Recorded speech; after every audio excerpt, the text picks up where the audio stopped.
Olá, eu sou a Leila Sterenberg. Está começando agora o Meio Tempo, programa da Escola de Comunicação, Mídia e Informação da Fundação Getúlio Vargas. Uma campanha eleitoral que tenta convencer o cidadão a votar no menos pior. Uma batalha pela menor rejeição. E onde está valendo quase tudo. Meme, inteligência artificial, deepfake e até marqueteiro importado do Brasil. Poderia ser um tango, mas é a reta final da eleição presidencial na Argentina.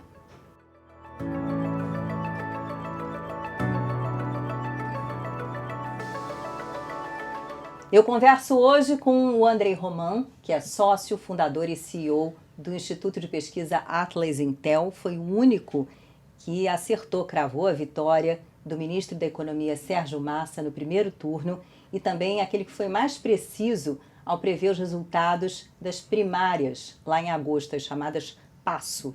E também está aqui no nosso estúdio, na nossa bancada, o Amaro Grassi, ele que é coordenador de projetos da SMI. Os dois são cientistas políticos e vão falar sobre uma disputa eleitoral no país vizinho, mas que interessa um bocado ao Brasil, entre outras coisas, porque a Argentina é um dos nossos maiores parceiros comerciais.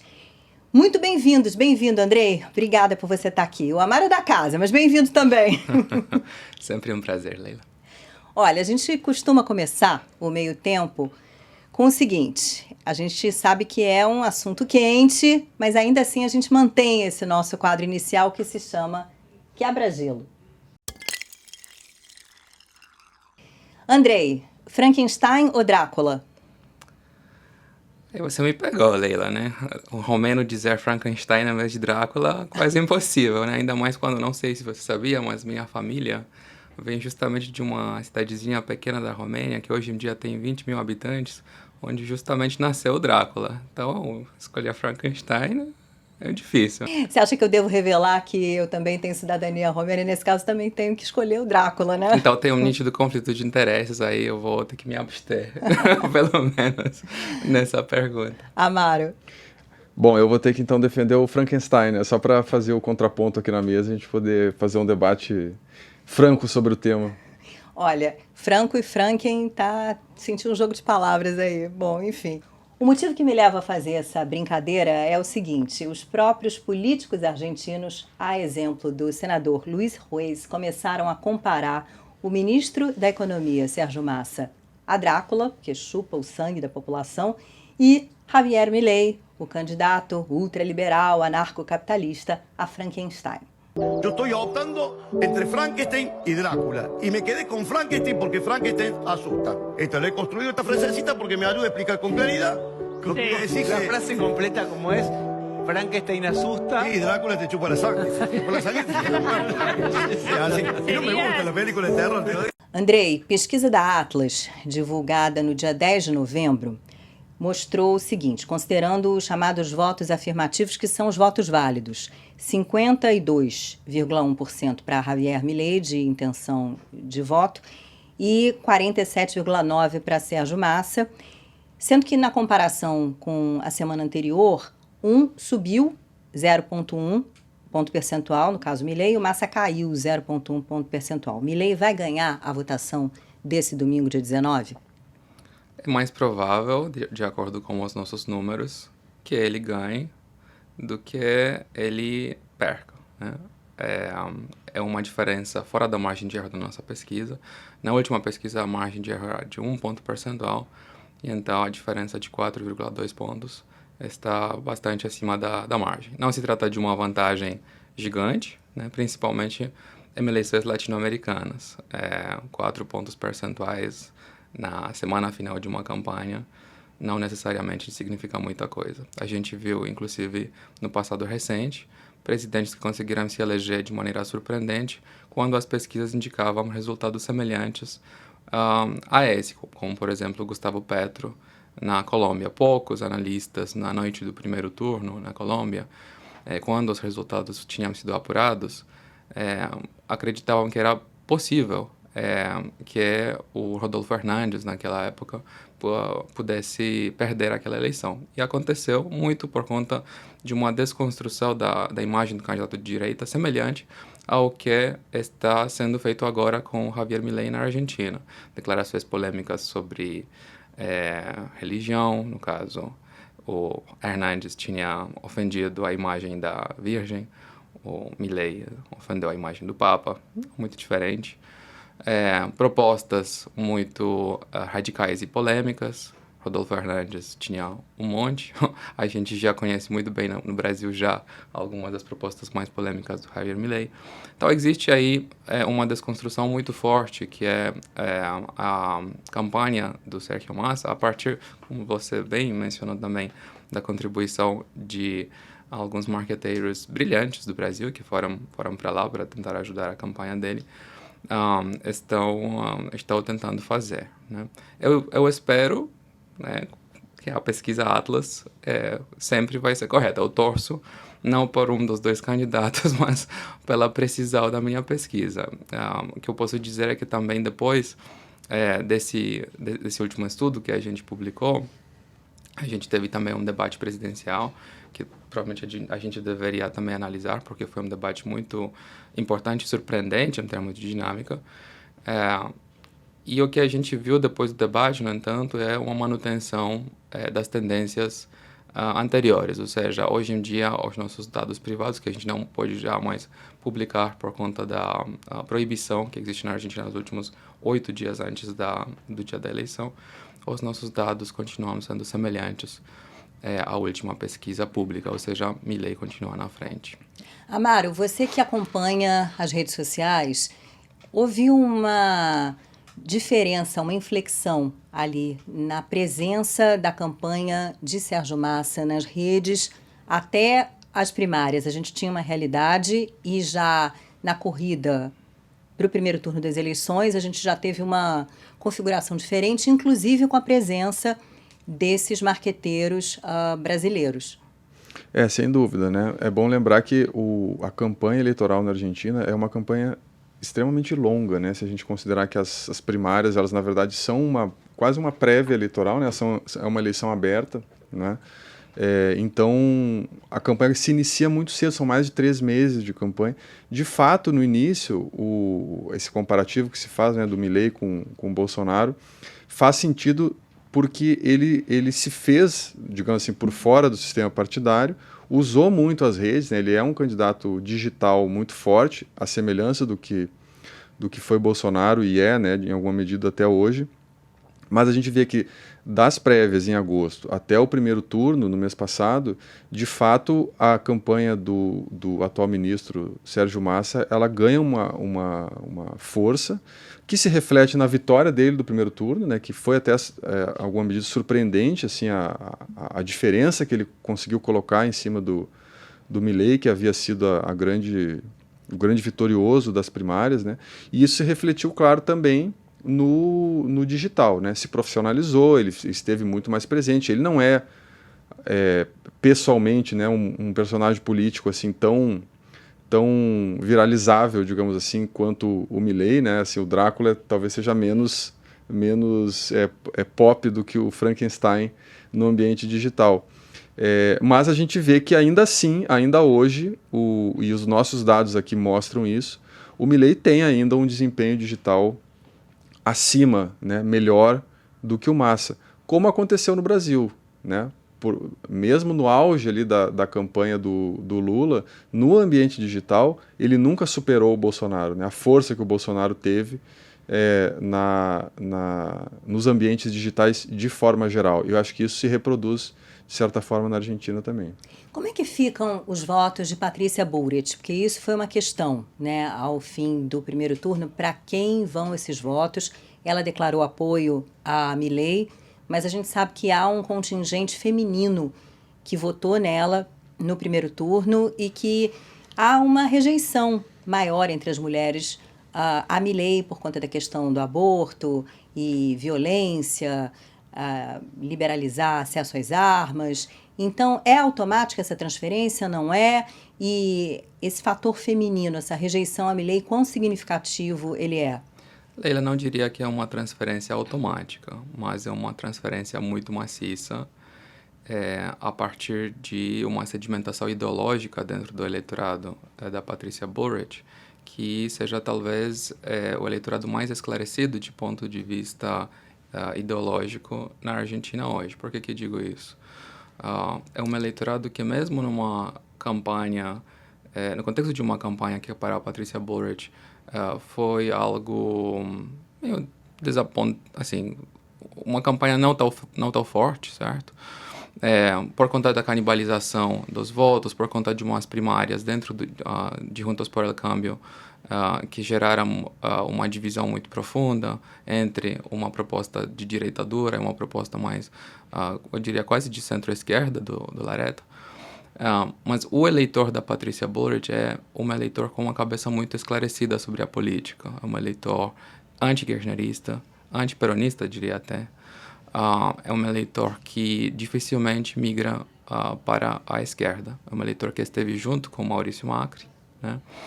É um eleitor que durante esse processo de competição interna se posicionou de maneira muito clara a favor da proposta de direita.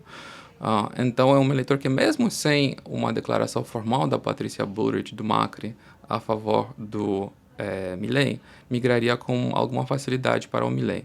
Essas taxas muito grandes de transferência, num cenário hipotético de segundo turno, entre Milei e Massa para eleitores da Patrícia Bullrich, a gente já detectava bem antes do primeiro turno acontecer e também, então, bem antes da Patrícia Bullrich fazer esse apoio formal, né? Dito isso, não é 100%, e como a gente está falando de uma eleição muito apertada, esse contingente que possa não votar no Milei pode fazer toda a diferença, né? Então, se a gente fala de 10, 20 ou 25% dos eleitores da Patrícia Bullrich que não votariam no Milei, essa diferença pode custar o Milei, de fato, a eleição presidencial, né? Agora, é também importante destacar que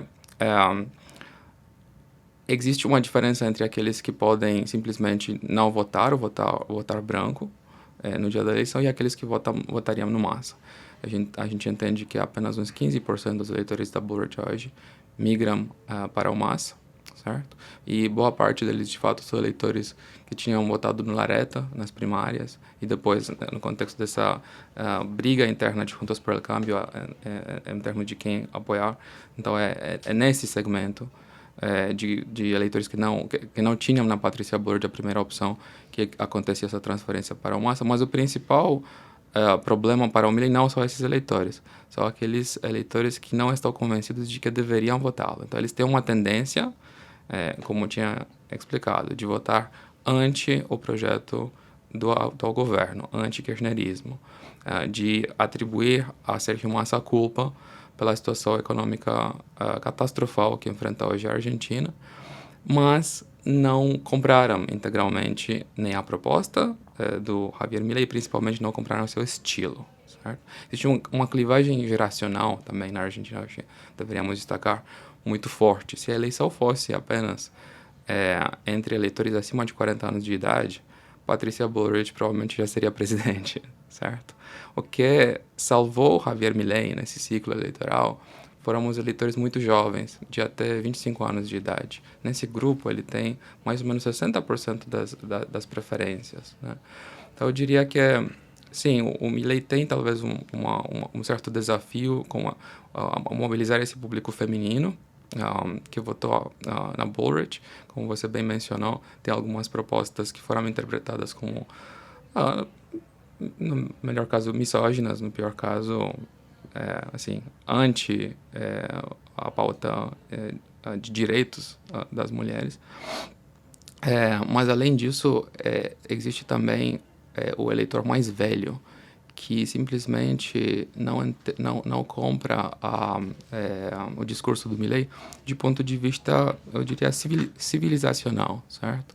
Existem características do discurso do Milei que assustam os mais velhos, e isso talvez é tão importante quanto, então, esse voto feminino que o Milei poderia perder. Para a gente continuar a nossa conversa, eu vou chamar mais um vídeo que está sendo usado pela campanha de Sérgio Massa e que teve a participação ali de publicitários brasileiros na sua confecção, na sua elaboração. Los norteamericanos eligieron a este tipo. No funcionó. 400.000 murieron de COVID y al final intentó un golpe. Nuestros vecinos brasileños también cayeron en el cuento. ¡Qué sufrimiento! 700.000 murieron de COVID. Él también intentó un golpe. Ahora algunos también quieren inventarlo aquí. Una aventura que empieza con Milei, pero no sabes dónde puede terminar. No se engañen. Con Milei tu vida va a empeorar. Mucho. Amaro, Trump, Bolsonaro, Milei, uma pitada ali de Jorge Videla, que foi ditador ali, integrante do governo militar na Argentina, e a mensagem de que a sua vida pode piorar muito com o Milei.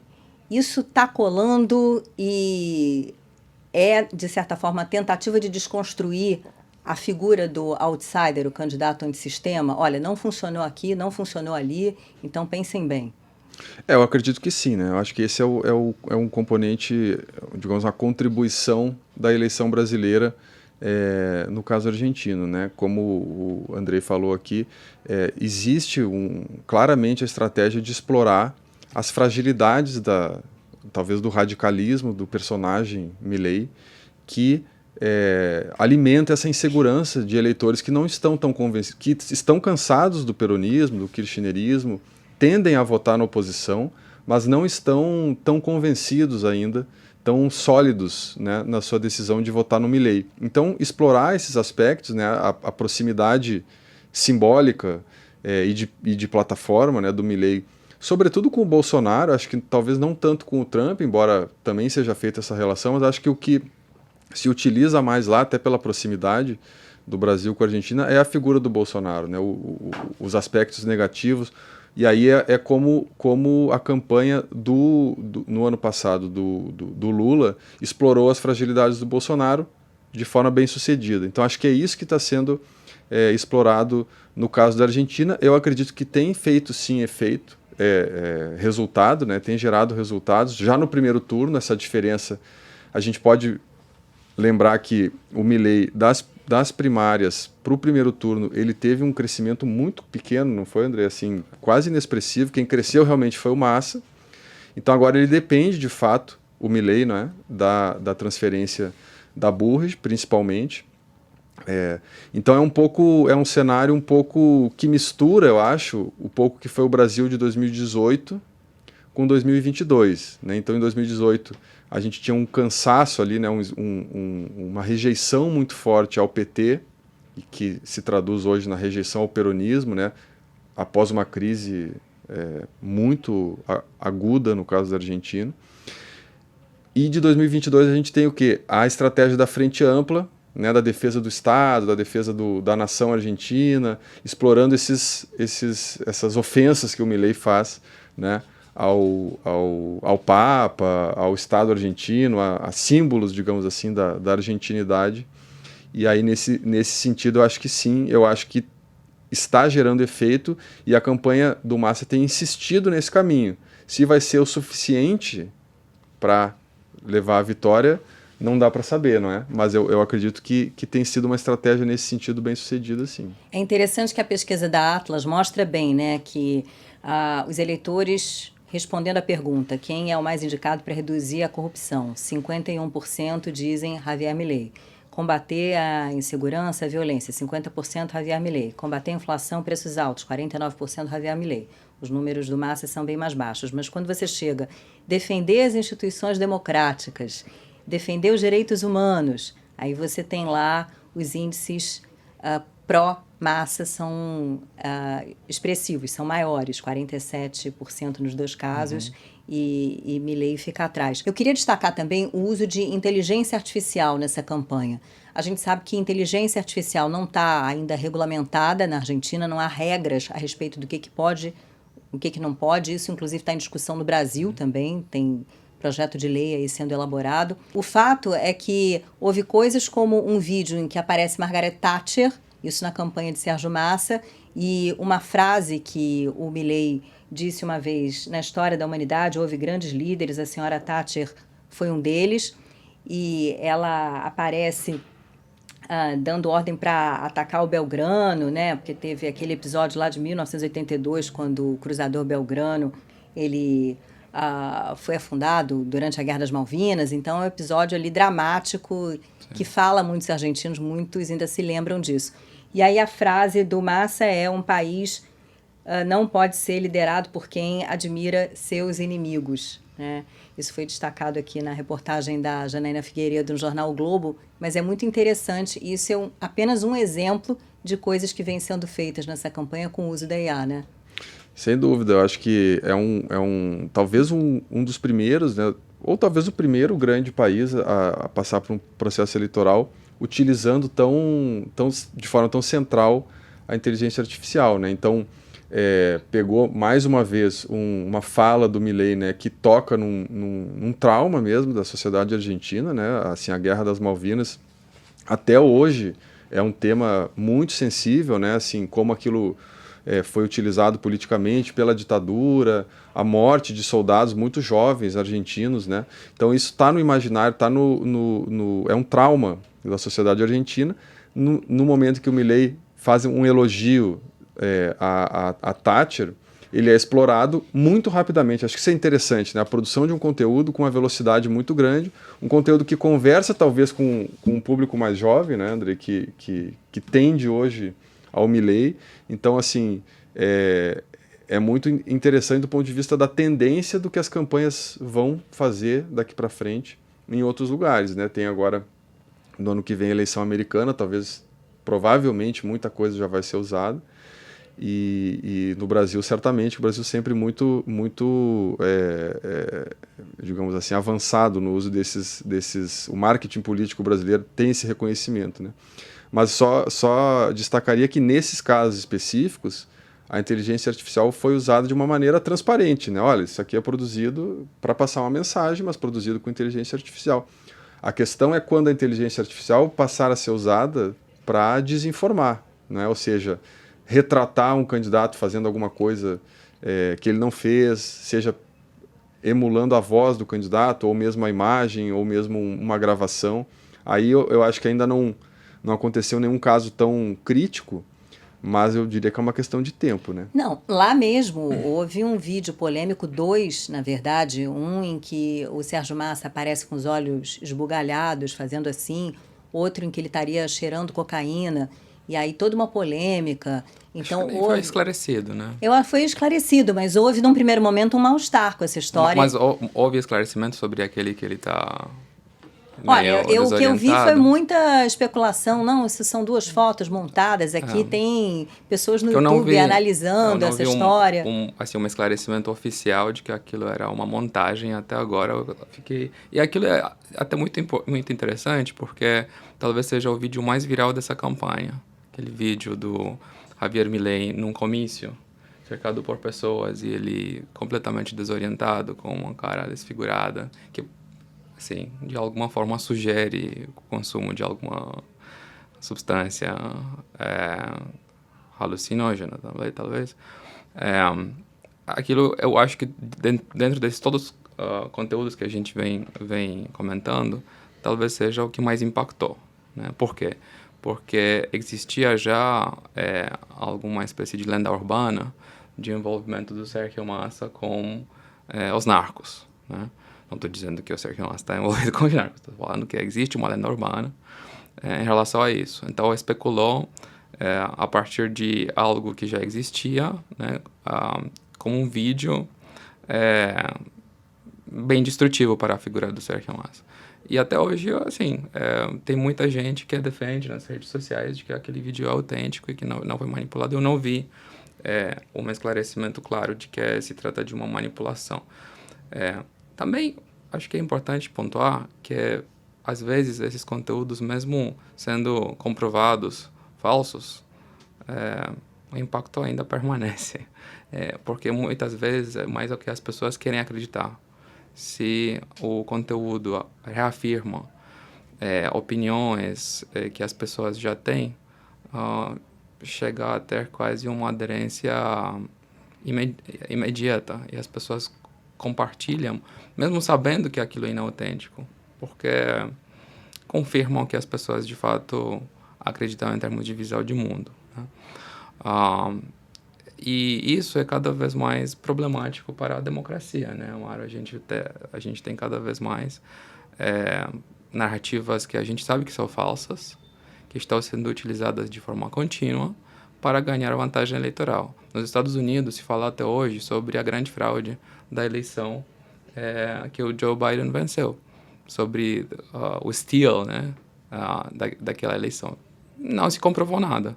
Existem processos investigando membros muito importantes do núcleo duro do Donald Trump, acima disso, mas a gente verá nessa próxima campanha eleitoral nos Estados Unidos, de maneira muito insistente, a alegação de que o Trump só não ganhou aquela eleição porque houve fraude. Isso aparecerá de novo ao longo dessa campanha. Isso causa um efeito de mobilização eleitoral, isso mantém a base muito engajada, isso tem impacto de viralização de conteúdos. Então, cada vez mais, assim, essa fronteira entre o que é falso e o que é mentiroso, em termos de penetração e impacto em campanhas políticas nas grandes democracias, não existe mais. E isso é algo extremamente preocupante, né? Isso não é apenas uma realidade na Argentina, é uma realidade global, uma realidade que a gente já viu quanto impacta no Brasil, e que traz, assim, grandes dúvidas sobre como a gente vai lidar com esses desafios para a sobrevivência do processo democrático pela frente. E me chama a atenção também as pessoas apoiarem, terem a intenção de voto para o Milei, mesmo não concordando com algumas bandeiras que ele defende, porque também a pesquisa de vocês mostra que 78% dos entrevistados são contra a flexibilização das restrições para vender órgãos, que é algo que ele propõe. 68% são contra a flexibilização das restrições para comprar e portar armas. E 51% contra a dolarização do sistema monetário argentino. E são algumas das bandeiras importantes ali do Milei. Então, mesmo eu sendo contra isso, eu estou inclinada a votar nele, né? É algo um tanto contraditório, me parece. Totalmente, é um grande paradoxo, porque na mesma pesquisa a gente vê o Milei tem mais credibilidade que o Sergio Massa. Acho que desde as dimensões que a gente testou, em 8, o Milei tem mais credibilidade do que o Sergio Massa para resolver os problemas que a Argentina tem. Como que ele vai resolver isso? A partir de propostas. Quando a gente testa as propostas, existe uma maioria, basicamente, em contra de qualquer uma delas. Qualquer uma das propostas do projeto político do Javier Milei. Então, a credibilidade dele, de fato, na outra pergunta, ele está ancorado em quê? Não no seu projeto político, não nas propostas, não na ideia de que ele poderá salvar a Argentina com a dolarização. Certamente não na ideia de que vender órgãos ou seja, pode trazer a prosperidade para as massas. Nada disso. O único critério, a única âncora de credibilidade do Milei hoje é que dificilmente ele poderá ser um presidente pior do que a gestão atual que a Argentina teve. Dificilmente a gestão econômica do Javier Milei poderia ser pior do que uma gestão que entregou o país com 150% de inflação, uma moeda em queda livre em relação ao dólar, grandes taxas de desemprego e pobreza, talvez as piores em termos relativos que a Argentina vê nos últimos 100 anos, né? Então, é apenas por critério comparativo que as pessoas confiam mais no Milei, não é por conta de serem convencidos de que ele descobriu, de fato, a receita de como consertar o país. É mais eu diria, assim, um certo desespero, que é empurrar as pessoas para uma espécie de âncora de esperança, porque é o único que resta, né? Nesse contexto tão difícil que o país enfrenta. Mas eu acho interessante observar também que, na verdade, é muito típico isso que você mencionou, essas plataformas mais radicais do Milei, né, Leila? É muito típico da inserção hoje do ambiente digital, porque são temas que fazem ele ser muito falado. Então, assim, existe de fato um cansaço, né, uma rejeição muito alta ao governo argentino, ao peronismo, ao kirchnerismo, né? O presidente é praticamente ausente da campanha, né, porque a rejeição é muito alta. Então, na verdade, o eleitorado argentino ele poderia ter optado pela Bullrich, por exemplo. Mas como que ele consegue suplantar uma candidata que já havia sido ministra, tinha um apoio partidário ali do ex-presidente Macri, né? Ou seja, a candidata de oposição era ela, né? Assim, do establishment, digamos, do sistema político da oposição argentina seria ela. Como que ele contorna tudo isso, vem por fora e se torna a estrela da eleição, né? Por conta do ambiente digital, da capacidade de mobilizar eleitores, mobilizar jovens, trazendo para o debate propostas radicalizadas, impossíveis de serem implementadas. Assim, é inimaginável que a Argentina vá permitir venda de órgãos. Isso não vai acontecer. Mesmo, aí eu já não sei dizer, os economistas podem afirmar, mas mesmo a dolarização da economia argentina é uma medida extremamente complexa de ser feita. Muitos duvidam que seja possível, mas o fato é que, com isso, ele se colocou como o anti-kirchnerismo. Ele incorporou isso. E aí, no segundo turno, ele vai moderando um pouco, né? Ele vai dizer, não, veja bem, não é bem assim.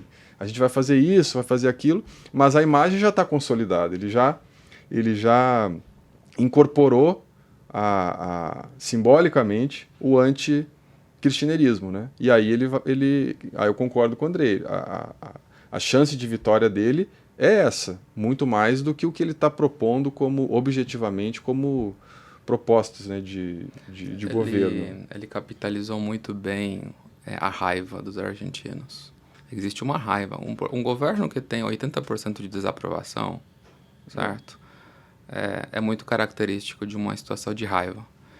E o Milei, com todo descabeludo, com o estilo dele de punk rockstar, com comícios enormes, exaltando multidões, ele expressa essa raiva de maneira... também, né? A motosserra, tem todo uma pauta um pouco mais violenta também de expressão, né?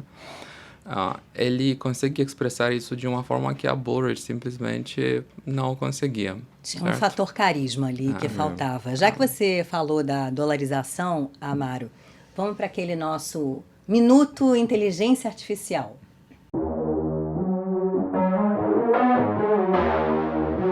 Eu perguntei à inteligência artificial se a dolarização seria uma saída para a crise econômica argentina e pedi que a resposta viesse em 1 minutinho.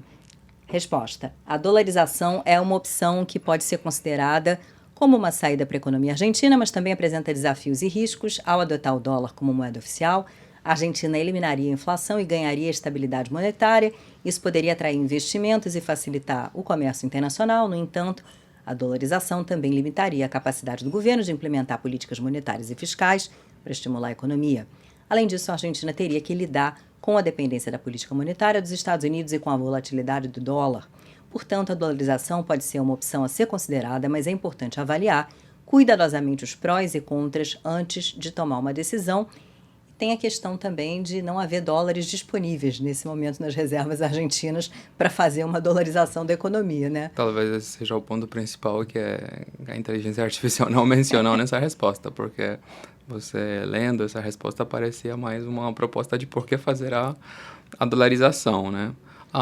Você vai depender da política monetária dos Estados Unidos, que é uma política monetária ao longo dos últimos 100 anos muito superior à política monetária da Argentina, certo? É muito difícil você defender a dolarização para um país tão grande quanto a Argentina, que depende tanto de exportações.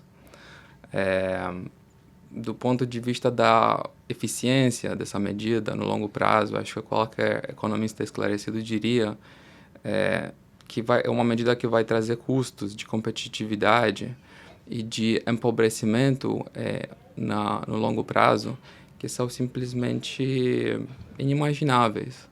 Ao mesmo tempo, a gente não está falando sobre qualquer país, a gente não está falando sobre uma economia, assim, em termos abstratos, do tamanho da Argentina, com o nível de exportações que a Argentina tem, com os parceiros comerciais que a Argentina tem. Não, a gente está falando sobre o caso específico de um país que durante os últimos 100 anos empobreceu por conta de populismo fiscal, irresponsabilidade na política monetária, falta de credibilidade e independência do Banco Central. Nessas condições específicas da Argentina, algo que eu acredito que não poderia ser cogitado para qualquer nenhum outro país, do meu ponto de vista, passa a fazer algum sentido, certo? Passa a fazer algum sentido.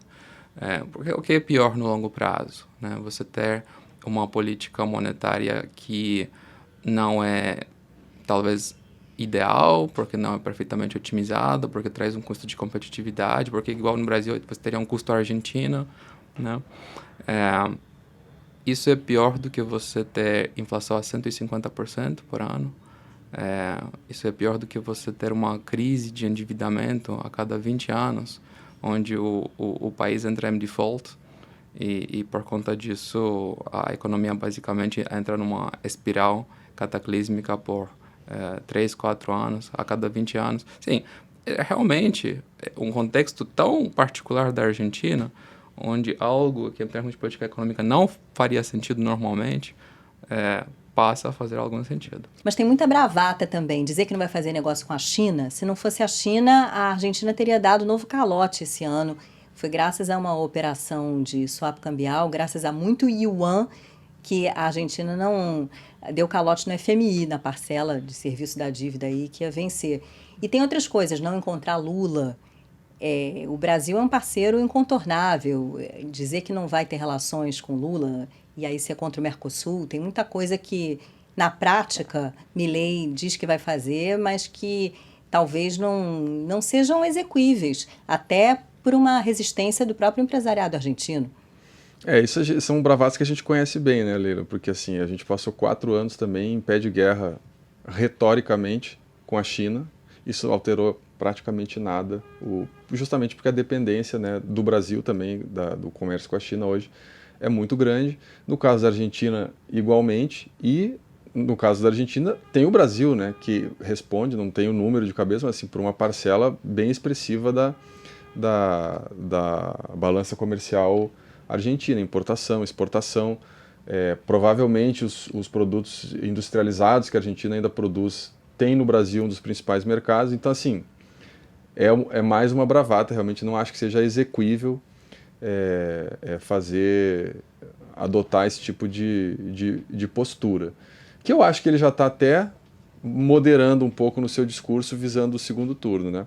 Mas eu só queria acrescentar o que o André falou, que assim, do ponto de vista da medida econômica da dolarização, que tem todos esses desafios que poderiam ser, no caso da Argentina, né, diante desse cenário todo viabilizada, eu acho que ainda tem, por outro lado, um temor muito grande por conta da estabilidade política do país, se for feita uma medida dessa, porque o choque, né, fiscal que isso vai representar para o cidadão argentino é muito grande, né? É difícil até de mensurar. Houve até durante a campanha algumas ações que foram contestadas, né, mas de mostrar quanto seria, por exemplo, o valor da passagem de ônibus sem o subsídio do Estado. Entre outros subsídios, né, digamos assim, boa parte do consumo na Argentina é subsidiado, né, esses serviços básicos. Então, eu acho que existe um temor muito grande que isso possa gerar, de novo, outra coisa que a Argentina enfrenta a cada 20, 30 anos, que é a instabilidade política muito forte, né? A última, em 2001, 2002, teve ali uma sequência de presidentes que não conseguiram sustentar até chegar o Kirchner. Então, eu acho que, politicamente, eu não vejo muita viabilidade numa medida dessas. Economicamente, talvez num cenário extremo, pode acontecer, mas eu acho muito complexo, eu acho muito, muito difícil que isso seja feito sem gerar uma convulsão social na Argentina. A gente sabe que a sociedade argentina é extremamente mobilizada, organizada e mobilizada, tem sindicatos fortes, o peronismo é muito enraizado na sociedade, tem capacidade de mobilização. Então eu acho que é um cenário muito, muito instável, não é, para uma medida desse porte, no caso da economia argentina. Não sei se existe caso de outro país desse tamanho que tenha dolarizado a sua economia, né? A gente tem o Equador, sempre que se cita, mas o Equador é muito pequeno perto da Argentina, né?